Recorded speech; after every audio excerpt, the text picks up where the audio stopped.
নমস্কার বন্ধুরা, আমি শকুন্তলা। আমার ভিলেজ স্টোরি চ্যানেলে তোমাদের সবাইকে স্বাগতম। আজকে আবার চলে এলাম মটন বিরিয়ানি রেসিপি নিয়ে। তো চলো একদম খুব সহজে বাড়িতে তৈরি করে তোমাদেরকে দেখাবো।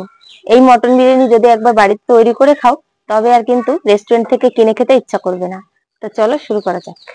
এই দেখো, মটন নিয়ে নিয়েছি 1 কিলো। মটন নিয়েছি 1 কিলো। মটনের জন্য 1 কিলো বিরিয়ানির চালও নিয়েছি।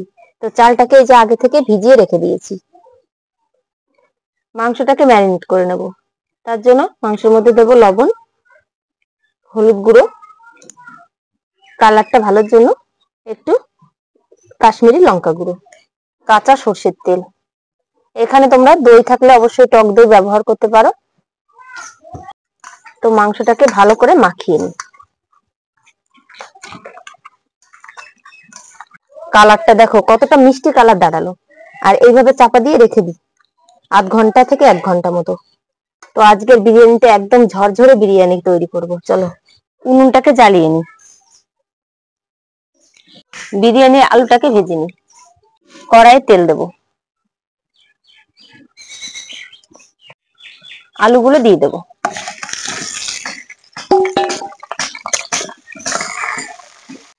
কড়াইয়ে তেল দিয়ে দিলাম আর একটু। এবার ওর মধ্যে ফোড়ন দেবো, তেজপাতা, গরম মশলা, শুকনো লঙ্কা, 1 চামচ মতো জিরে। পেঁয়াজগুলো দিয়ে দেবো। পেঁয়াজের পরিমাণটা একটু বেশি দিয়েছি। আর আজকে কোনো বেরেস্তা তৈরি করব না, এইভাবেই রান্না করব। পেঁয়াজগুলো একদম লাল লাল করে ভেজে নেব। পেঁয়াজের মধ্যে একটু লবণ দিয়ে দিই, তাহলে পেঁয়াজটা তাড়াতাড়ি সিদ্ধ হয়ে যাবে। পেঁয়াজটা দেখো বেশ লাল লাল করে কিন্তু ভেজে নিয়েছি। এর মধ্যেই লঙ্কা বাটা দিয়ে কষাই করব।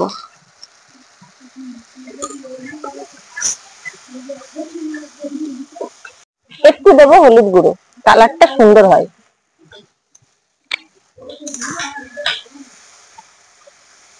লঙ্কার পেঁয়াজটা বেশ সুন্দরভাবে একটু কষে নেওয়ার পরে এবার টমেটো দিয়ে দেবো। কারণ টমেটোটা আগে দিলে লঙ্কার পেঁয়াজটা কষানো হতো না, টমেটোর থেকে জল বেরোয় তার জন্য। আর এই টমেটো দিচ্ছি বলেই আমি কিন্তু টক দইটা ব্যবহার করলাম না। টক দই দিলে এই টমেটোতে যে টকটা আসবে, টক দই দিলে বেশি টক হয়ে যাবে, তার জন্য। রসুন বাটা দিয়ে দেবো, আদা বাটা দিয়ে দেবো, জিরে বাটা দিয়ে দেবো। ভালো করে এবার কষে নিই। মশলাটা বেশ সুন্দরভাবে কষে নিয়েছি, এবার মটনটা দিয়ে দেবো।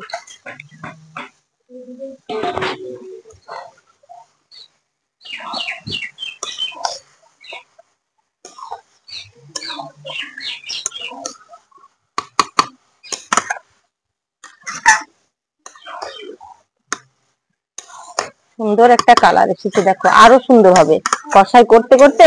তখন দেখবে কালারটা আরো বেশ সুন্দর হয়েছে। নুনটা একটু কম কম লাগলো, আর একটু দিয়ে দিই।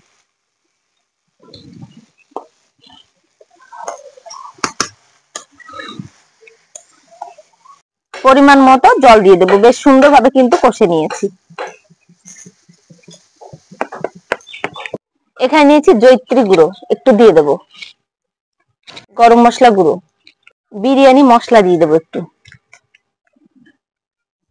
চাপা দিয়ে দিই। কড়াইয়ে রান্না করব এইভাবে 10 থেকে 20 মিনিট চাপা দিয়ে একটু রেখে দিই। আর ধিমি আছে, আঁচটা বেশি জোরে দেবো না। রেস্টুরেন্টের ভাত কিন্তু বন্ধুরা একটা চাল দেখবে, মানে ভাত দেখবে লাল হয়। তো আমি সেই কালারটা করার জন্য এখানে আমি একটু ফুড কালার ব্যবহার করব। তো তোমরা চাইলে কিন্তু এটা না দিলেও কোনো ক্ষতি নেই, যেহেতু বাড়িতে বানিয়ে খাবে। তো আমি একটু ভালো দেখার জন্য দিচ্ছি। আর কেশরেও কিন্তু কালারটা আসে। তো কেশর এখন আমার ঘরে নেই, তার জন্য কালার ফুড কালারটা ব্যবহার করছি। তো এই যে 1 ফোঁটা দিয়ে দিচ্ছি। দেখো একটা হলুদ কালার আসবে। এটাতে কিন্তু চাল ভাতটা বেশ হলুদ হলুদ কালার হবে, দেখতে ভালো লাগবে।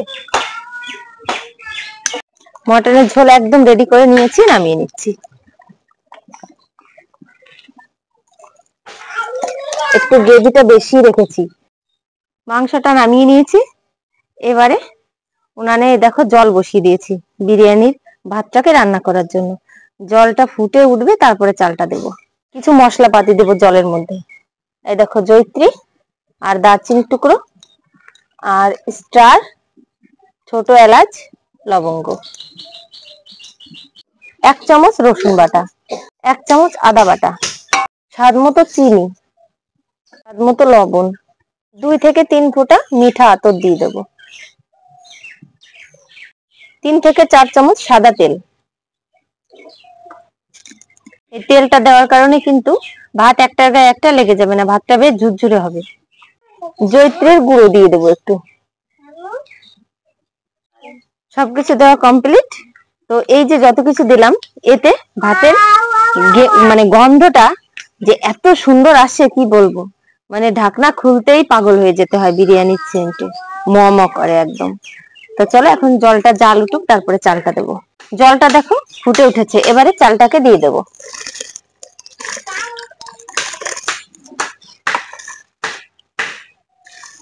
80% সিদ্ধ করে নেব চালটাকে।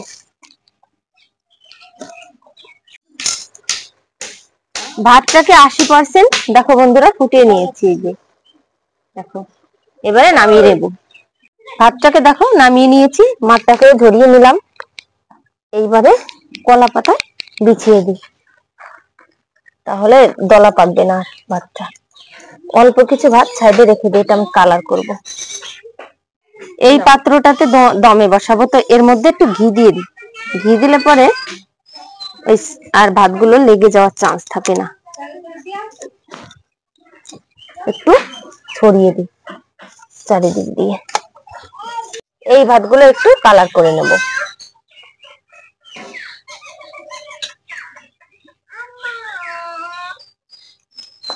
ভাতগুলো বেশ সুন্দরভাবে কিন্তু কালার করে নিয়েছি।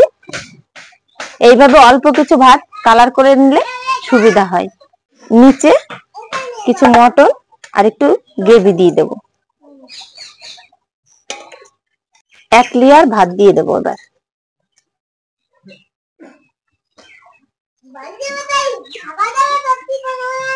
দ্বিতীয় লেয়ারে আলুগুলো বসিয়ে দিই, কারণ আলুগুলো অনেকটাই সিদ্ধ হয়ে গেছে, ওই জন্য নিচে দিলাম না। গোলমরিচের গুঁড়ো দেবো একটু, বিরিয়ানি মশলা একটু দিয়ে দেবো, ঘি দিয়ে দেবো, আর 1 লেয়ারে ভাত দিয়ে দিই। আর এখান থেকে কয়েকটা কালারিং ভাতও দিয়ে দেবো। রোজ ওয়াটার দেবো 1 ঢাকনা, কেওড়া জল 1 ঢাকনা, আর একবার দেবো বিরিয়ানি মশলা, জয়িত্রী গুঁড়ো, আর 1 লেয়ার মটন দিয়ে দিই।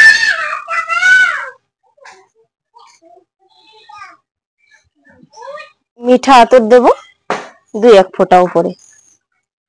সবকিছু কমপ্লিট। এবার চাপা দিয়ে দমে বসাবো। এবারে দমে বসিয়ে দিই। শুধু শুধু আর আজকে আটা নষ্ট করব না, একদম ফালতু আটা নষ্ট করে সাইডটাকে বন্ধ করা হয়। এর উপরে একটা ভারী কিছু দিয়ে দিলে যথেষ্ট পরিমাণে ভেতরে কিন্তু দমটা থেকে যায়, যদি এই ঢাকনাটা বেশ সুন্দর সেটিং হয়। তো আটা নষ্ট করার কোনো দরকার নেই, শুধু শুধু এটা আমি বসিয়ে দেবো তাওয়ার উপরে। এখানে দেখো একটা তাওয়া নিয়েছি, সরাসরি বসালে তলাতে অনেক সময় ধরে যায়। তো দেখো এইভাবে বসিয়ে দেবো।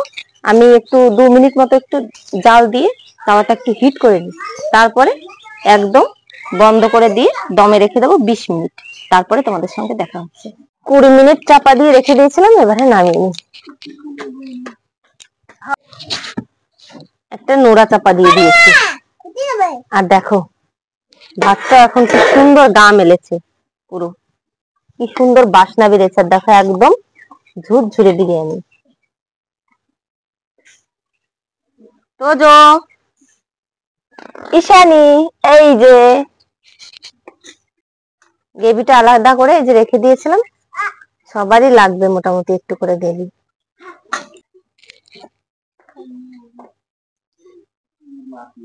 ভালো হয়েছে বাবা। বিরিয়ানি গুলো কি সুন্দর ঝুরঝুরে হয়েছে দেখো। ঈশানী বুড়ি একটু ঝোল। এবারে খেয়ে দেখি কেমন হয়েছে। আলুটা তো একদম সিদ্ধ হয়ে গেছে।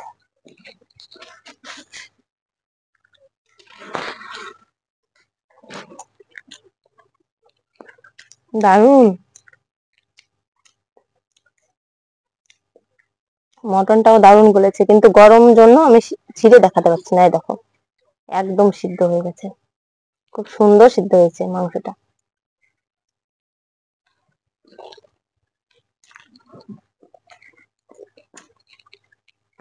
দারুণ হয়েছে বন্ধুরা। তো আশা করছি এই রেসিপিটি তোমাদের সবার কাছে ভালো লেগেছে। ভালো লাগলে প্রতিদিনের মতো লাইক কমেন্ট করতে ভুলো না, আর চ্যানেলটিকে সাবস্ক্রাইব করে অবশ্যই আমার পাশে থাকো এইরকম আরো নিত্য নতুন রেসিপি দেখার জন্য। তো এখনকার মতো টাটা।